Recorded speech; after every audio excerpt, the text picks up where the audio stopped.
Hi all, welcome to my home my life. My home my ലൈഫിലേക്ക് എല്ലാവർക്കും സ്വാഗതം കേട്ടോ. അപ്പോൾ ഈ ആഴ്ചത്തെ വീഡിയോയിലേക്ക് നമുക്ക് കിടക്കാം.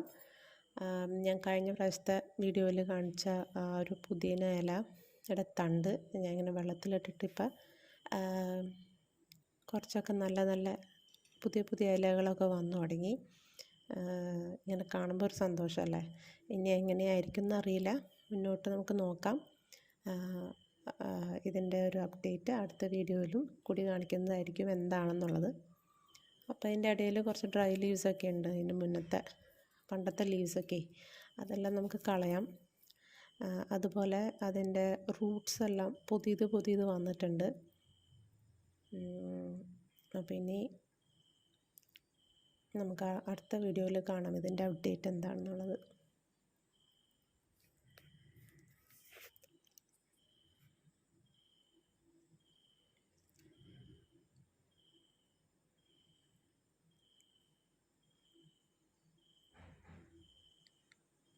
അപ്പം ഞാൻ ഈ വീഡിയോ തുടങ്ങുന്നത് ഒരു വൈകുന്നേരമാണ്. അപ്പോൾ വൈകുന്നേരമായപ്പോൾ നമ്മൾ പിറ്റേ ദിവസത്തേക്കുള്ള ഇഡ്ഡലി ദോശ മാവ് നമുക്ക് റെഡിയാക്കാണ്. ഇത് ഞാൻ തലേ ദിവസം വെള്ളത്തിലിട്ടതാണ്. അപ്പോൾ അന്ന് എനിക്ക് അരയ്ക്കേണ്ടതായിരുന്നു, പക്ഷേ ഇങ്ങനെ പുറത്ത് പോകണതിൻ്റെ ആവശ്യം വന്നു കഴിഞ്ഞപ്പം എനിക്ക് ചെയ്യാൻ പറ്റിയില്ല. അപ്പം ഞാൻ അതിൻ്റെ വെള്ളം ഊറ്റിയിട്ട് ഞാൻ ഫ്രിഡ്ജിനകത്ത് എടുത്ത് വെച്ചിട്ടുണ്ടായിരുന്നു. അപ്പോൾ ഇത് അത്യാവശ്യം നല്ല തണുപ്പുണ്ട്. ആ തണുപ്പായിട്ടാണ് ഞാൻ വെള്ളം ചേർത്ത് അരച്ചെടുക്കാൻ പോണത്.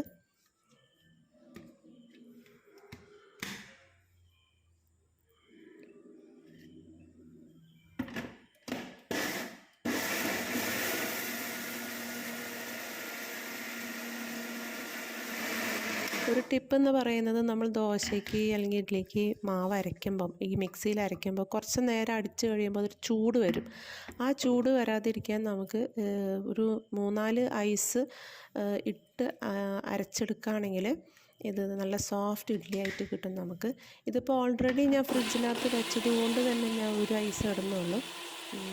എന്നിട്ട് നമ്മൾ ആ തണുപ്പിലൂടെ നമ്മൾ അടിച്ചെടുത്താൽ സോഫ്റ്റ് ഇഡ്ഡലി അല്ലെങ്കിൽ സോഫ്റ്റ് തട്ടുദോശ നമുക്ക് കിട്ടും. അതുപോലെ ഞാൻ ഉപ്പും ചേർക്കുന്നില്ല കേട്ടോ.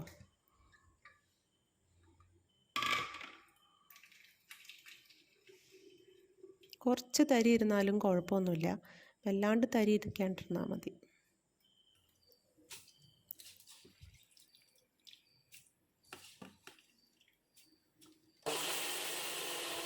ഇതിൻ്റെ ഇടയിൽ അപ്പോഴേക്കും എനിക്ക് എൻ്റെ മോളെ പിക്ക് ചെയ്യേണ്ടി വന്നു. എന്ന് വെച്ചാൽ മോളുടെ ഫ്രണ്ടിൻ്റെ അനിയത്തിയുടെ ഹോളി കമ്മ്യൂണിയനാണ്, മൂഴിക്കുളത്താണ്, തൊട്ടടുത്താണ്. അപ്പോൾ അവരുടെ പരിപാടി വൈകുന്നേരമാണ് വെച്ചേക്കണത്. അപ്പോൾ അവരുടേതായ ഫൺ ടൈം എടുക്കാൻ വേണ്ടി പോയേക്കാണ്. അപ്പോൾ അങ്ങനെ സമയത്താണ് ഈ മൂഴിക്കുളം പുതിയ പള്ളി ഒന്ന് കാണാമെന്ന് വിചാരിച്ചു. പുറമേ കൂടെ കാണാൻ പറ്റുള്ളൂ, ഉള്ളിലൊന്നും കയറിയില്ല. അവളെ എടുത്തുകൊണ്ട് തിരിച്ച് ഞാൻ വീട്ടിൽ പോവാണ്.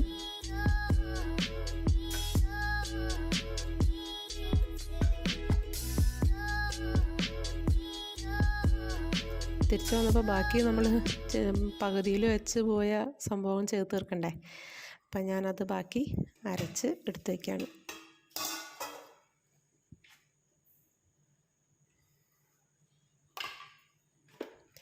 വേറൊരു ടിപ്പെന്ന് പറയുന്നത്, എങ്ങാനും നിങ്ങൾ ദോശയ്ക്ക് അല്ലെങ്കിൽ ഇഡ്ഡലിക്ക് അരയ്ക്കുന്ന മാവ് നമ്മൾ വൈകിയാണ് അരച്ചെടുക്കണമെങ്കിൽ പിറ്റേ ദിവസത്തേക്ക് പൊന്തോ എന്നുള്ളൊരു ഡൗട്ട് ഉണ്ടെങ്കിൽ നമുക്ക് ചെയ്യേണ്ട ഒരു കാര്യം എന്ന് പറയുന്നത്, നമ്മൾ കൈ കൊണ്ടൊന്ന് ആദ്യം തന്നെ ഒന്ന് മിക്സ് ചെയ്തെടുക്കണം കേട്ടോ. നമ്മൾ ഇഡ്ഡലി മാവ് ഇതിനകത്ത് ചെയ്യുകയാണെങ്കിൽ, മിക്സിനകത്ത് ചെയ്യുകയാണെങ്കിൽ, ഇപ്പം നമ്മുടെ ആ കൈമേലത്തുള്ള മൈക്രോബ്സ് ഇറങ്ങി അതിന് ഫെർമെൻറ്റ് ചെയ്യാൻ ഹെൽപ്പ് ചെയ്യും.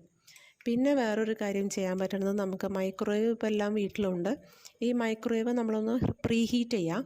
കേക്കിനൊക്കെ വേണ്ടി പ്രീ ഹീറ്റ് ചെയ്യണം, അതിനൊന്ന് പ്രീ ഹീറ്റ് ചെയ്യാം. പ്രീ ഹീറ്റ് ചെയ്ത് കഴിയുമ്പോൾ ഓവൻ്റെ സ്വിച്ച് ഓഫ് ചെയ്യാം. എന്ന് വെച്ചാൽ അതിൻ്റെ ഉള്ളിൽ ഫാൻ ഉണ്ടാവും, ഫാൻ കിടന്ന് കറങ്ങുമ്പോൾ അതിൻ്റെ ചൂടങ്ങ് പോവും. അപ്പോൾ ഓവൻ്റെ സ്വിച്ച് ഓഫ് ചെയ്യുക. അപ്പോൾ ആ ചൂടോടെ നമ്മൾ ഈ അരച്ച മാവ് അതിനകത്ത് ഇട്ട് വെച്ചാൽ പിറ്റേ ദിവസത്തേക്ക് നല്ലപോലെ ഫെർമെൻ്റായിട്ട് കിട്ടും.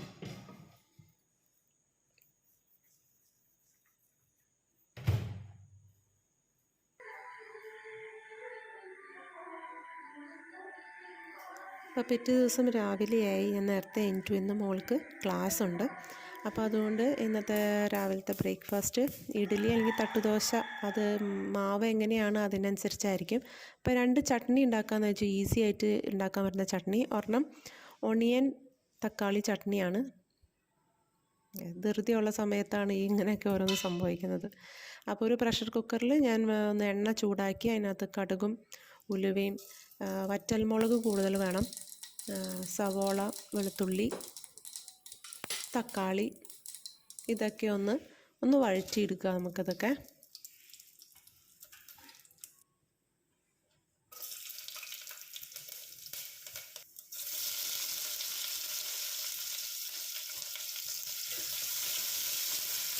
ഇതിലേക്ക് കാശ്മീരി ചില്ലി പൗഡർ ഞാൻ കുറച്ച് ചേർക്കാണ്, ഒരു ഇത്തിരി കളറിന് വേണ്ടിയിട്ട് മാത്രം. എരിവിനാണ് നമ്മൾ വറ്റൽമുളക് ഇടുന്നത്.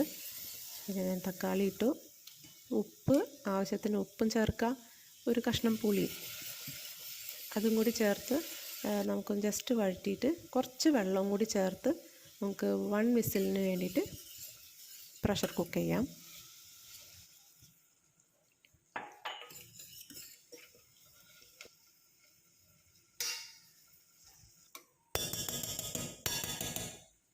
അപ്പോൾ ഈ ചട്നി കുട്ടികൾക്കാണ് ഭയങ്കര ഇഷ്ടം. അപ്പോൾ ആൾക്ക് ഈ ചട്നിയോട് വലിയ താല്പര്യമില്ല, തേങ്ങ ചട്നി തന്നെ വേണം. വെള്ള ചട്നിയാണ് നമ്മൾ ഉണ്ടാക്കാൻ പോകുന്നത്. അതിനിപ്പോൾ തേങ്ങ ചിരകിയത് കുറച്ച് ചേർക്കുക, പിന്നെ ഒരു സവോള അങ്ങനെ തന്നെ അരിഞ്ഞിടുക, എരിവിനനുസരിച്ച് പച്ചമുളക് ഇടുക, പുളി ഇടുക, ഉപ്പ് ഇടുക. ഇഞ്ചി ചിലർക്ക് ഇഷ്ടമാണ്, ഇഞ്ചിയുടെ ചുവ, അപ്പോൾ ഇഞ്ചി ചേർക്കാം. എന്നിട്ട് നമുക്ക് ആവശ്യത്തിന് വെള്ളം ചേർത്ത് അരച്ചെടുക്കാം.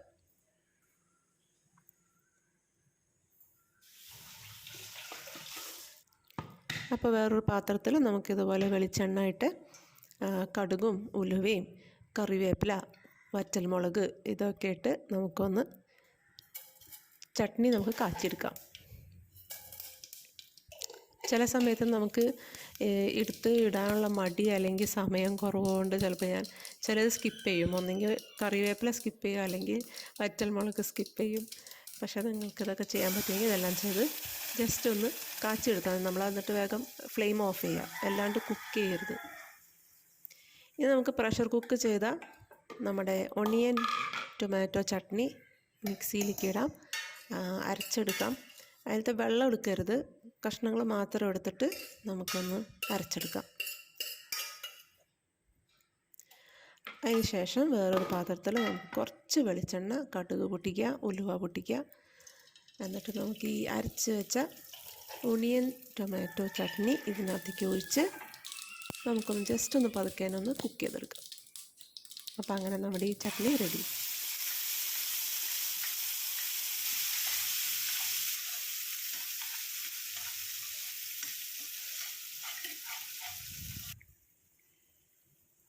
ഇനി അടുത്തത് ദോശക്കല്ല് ചൂടാക്കിയിട്ട് തട്ടുദോശ ഉണ്ടാക്കുകയാണെന്നാണ് ഞാൻ വിചാരിക്കുന്നത്.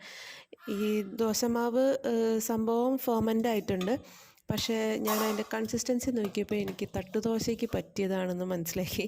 അപ്പോൾ ചില സമയത്ത് ഞാൻ ഇഡ്ഡലി ഉണ്ടാക്കാനായിരിക്കും, ചില സമയത്ത് തട്ടുദോശയായിരിക്കും. അപ്പോൾ ഇന്ന് തട്ടുദോശ ഉണ്ടാക്കാമെന്ന് വിചാരിച്ചു.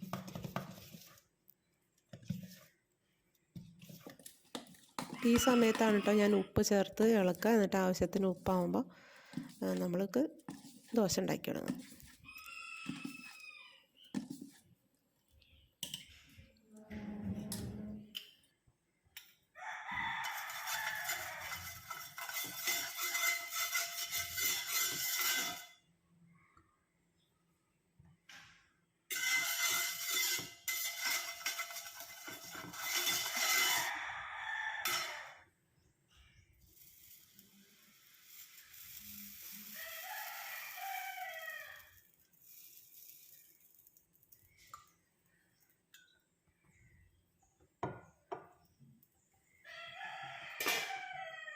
ഈ ദോശ ആയിക്കഴിയുമ്പോൾ ഇങ്ങനെ തന്നെ ആയിക്കഴിയുമ്പോൾ നമുക്കെടുത്ത് മാറ്റാം. പക്ഷെ ഞാൻ മറിച്ചിടാറുണ്ട്, 2 സ്ഥലത്തും കുറച്ച് മുരിഞ്ഞ് കിട്ടുന്നതാണ് ഇഷ്ടം.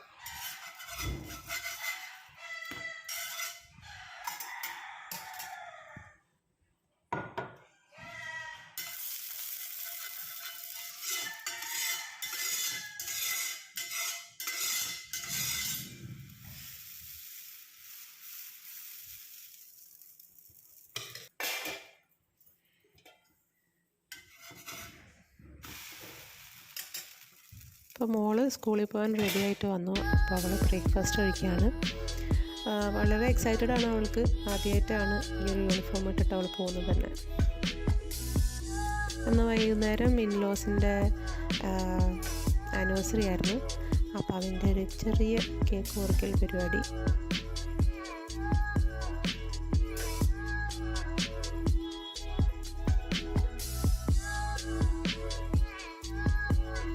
അന്ന് വൈകുന്നേരം എൻ്റെ എല്ലാം പരിപാടി കഴിഞ്ഞ് കഴിഞ്ഞപ്പോൾ ഇച്ചിരി മീനച്ചാർ ഉണ്ടാക്കാമെന്ന് വിചാരിച്ചു. അതിന് വേണ്ടിയിട്ട് മീൻ വറുക്കാണ്. ഇത് കേരയാണ്. കേര കഷ്ണങ്ങളായിട്ട് കിട്ടിയപ്പം മീൻ അച്ചാർ ഉണ്ടാക്കാമെന്ന് വിചാരിച്ചു. ഇപ്പോൾ മോള് ബാംഗ്ലൂരാണ്. അപ്പോൾ ബാംഗ്ലൂർക്ക് ഹസ്ബൻഡ് പോകുന്നുണ്ട്, മോളുടെ പപ്പ പോകുന്നുണ്ട്.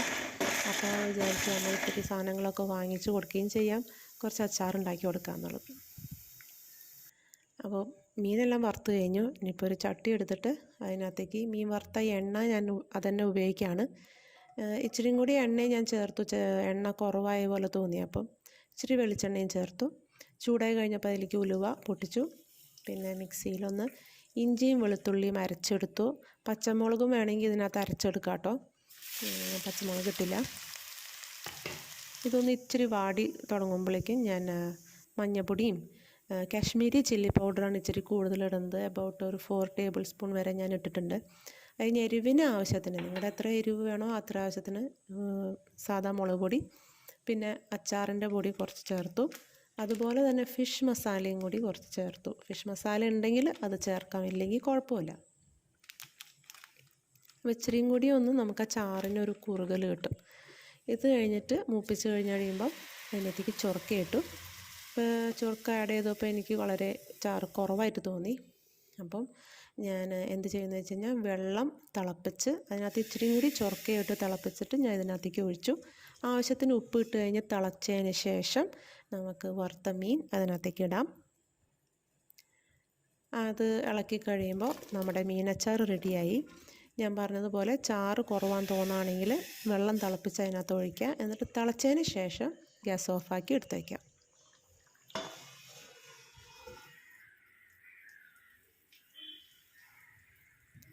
അപ്പോൾ പിറ്റേ ദിവസം നമ്മുടെ അച്ചാർ കുപ്പിയിലേക്ക് ഇടാൻ വേണ്ടിയിട്ട് കുപ്പി ഒന്ന് സ്റ്റെറിലൈസ് ചെയ്തെടുക്കുകയാണ്. അപ്പോൾ കഴുകി വെയിലത്തിട്ട് ഉണക്കിയാലും മതി, ആ ചൂട് മതി. പക്ഷേ ഞാൻ വെയിലത്ത് വയ്ക്കുമ്പോൾ ചിലപ്പോൾ മറന്നു പോകും. അപ്പോൾ അത് കാരണം ഞാനിങ്ങനെ സ്റ്റെറിലൈസ് ചെയ്തെടുത്തിട്ട് ഞാൻ ഉണക്കുന്ന സ്ഥലത്ത് എൻ്റെ ജനലിൻ്റെ അവിടെ ഞാനിങ്ങനെ ഉണക്കാൻ വയ്ക്കും. ഒരു 5 മിനിറ്റ് മതി. നല്ല തിളച്ച വെള്ളത്തിലേക്ക് ഒന്ന് ഇട്ടിട്ട് സ്റ്റെറിലൈസ് ചെയ്തെടുക്കാം.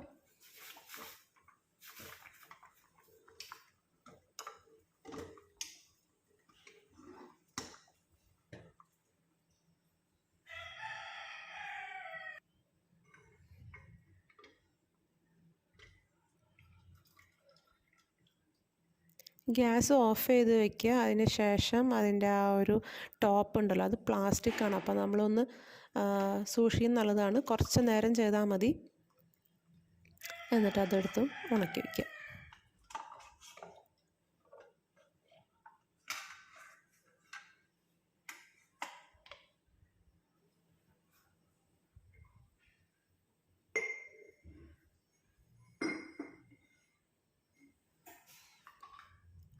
ഇപ്പോൾ വൈകുന്നേരം രാത്രിയായി. ഞാൻ കുപ്പിയെല്ലാം നന്നായിട്ട് ഉണങ്ങിയിട്ടുണ്ട്. അപ്പോൾ അതിനകത്തേക്ക് അച്ചാറിട്ട് വയ്ക്കാമെന്ന് വിചാരിച്ചു. കൊടുത്തയക്കുന്നതുകൊണ്ടും അവരുടെ അവിടേക്ക് ഈ ഫ്രിഡ്ജൊന്നും ഇല്ലാത്തത് കൊണ്ടും ഇച്ചിരി ചാറായിട്ട് എടുത്ത് വെക്കണം എന്നായിരുന്നു. അതുകൊണ്ടാണ് ഞാൻ ഇച്ചിരി ചാറിലുണ്ടാക്കി.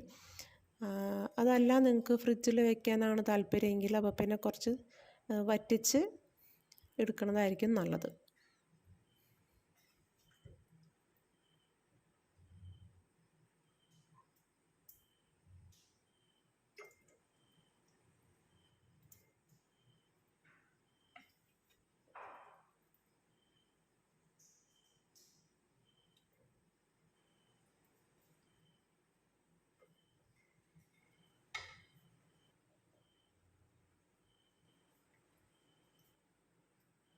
ഏതച്ചാറും ഇരിക്കും തോറുമാണ് അതിന് ടേസ്റ്റ് കൂടുക.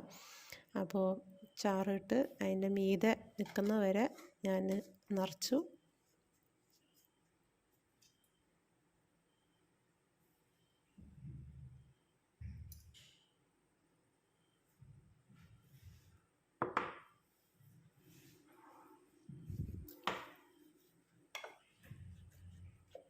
അപ്പോൾ നെക്സ്റ്റ് ഡേ ആണ് ആൾ പോകാൻ ഉദ്ദേശിച്ചത്. പെട്ടെന്നായിരുന്നു ആൾ ഇങ്ങനെ ചിന്തിച്ചത് പോകാമെന്നുള്ളത്. അപ്പോൾ തലേ ദിവസം ബുക്ക് ചെയ്തു ബസ്.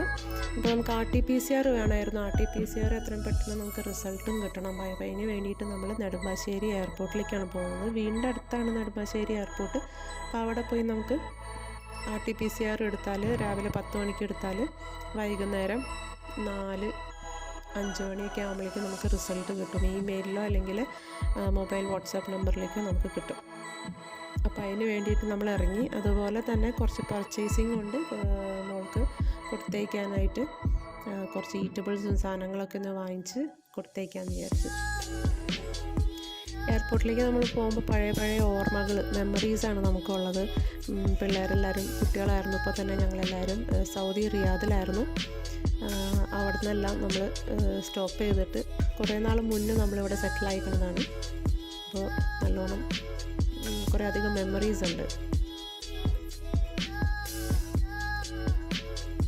അപ്പോൾ ഇന്നത്തെ വീഡിയോ എന്ന് പറയുന്നത് ഇത്രയേ ഉള്ളൂ. കുറച്ച് കുക്കിങ്ങും പിന്നെ കുറച്ച് ലൈഫിലുണ്ടാകുന്ന സംഭവങ്ങളൊക്കെയാണ് ഷെയർ ചെയ്യുന്നത്. അപ്പോൾ ഇതുപോലത്തെ വീഡിയോ നിങ്ങൾക്ക് ഇഷ്ടപ്പെടുകയാണെങ്കിൽ please like, share and subscribe. ഇത്രയേ ഉള്ളൂ ഇന്നത്തെ വീഡിയോ. അടുത്ത വീഡിയോയിൽ കാണാം. Thank you.